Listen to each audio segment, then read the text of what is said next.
Es un fonógrafo Edison Triumph, reproduciendo un cilindro de cera del año 1910.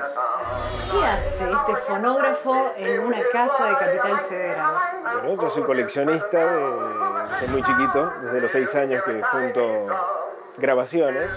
¿Cuántos fonógrafos tenés? Que tu casa está tapizada en cosas históricas preciosas. Son 50 fonógrafos y en discos de pasta hay cerca de 15.000 discos de pasta y unos 700 cilindros. El hermano que me sigue tenía en aquel momento unos 13 años.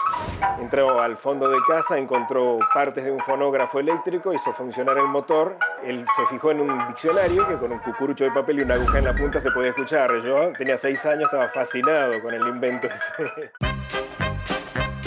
Ese fue el primero. El primero. Cuando sí. tenías 6 años. Sí, sí. Y de ahí en adelante, ¿cómo siguió esta pasión? Y bueno, comenzaron algunos vecinos, amigos, tíos, todos a regalarme discos, el primer fonógrafo, y ahí enloquecí con la cuerda y el fonógrafo.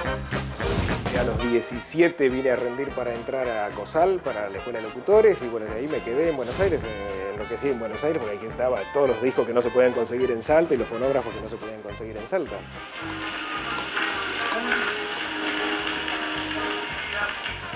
¿Esto que tenemos acá qué es? Este es un tinfoil, una réplica de las máquinas con las que grabó Edison en 1877, que graba sobre papel de estaño. En 1887, Thomas Edison creó lo que fue el primer aparato capaz de reproducir sonidos previamente grabados en un disco de cartón recubierto de estaño, el fonógrafo.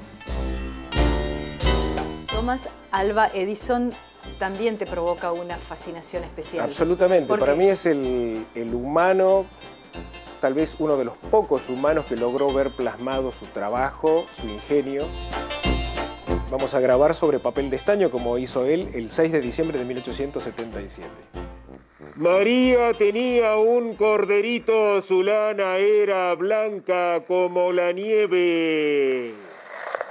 María tenía un corderito, su lana era blanca como la nieve.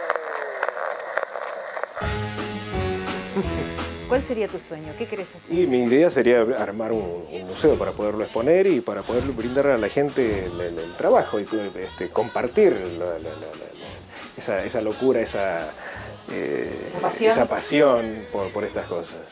Esta es la nota fonográfica de Erika Fontana para Telefe, el noti de la gente.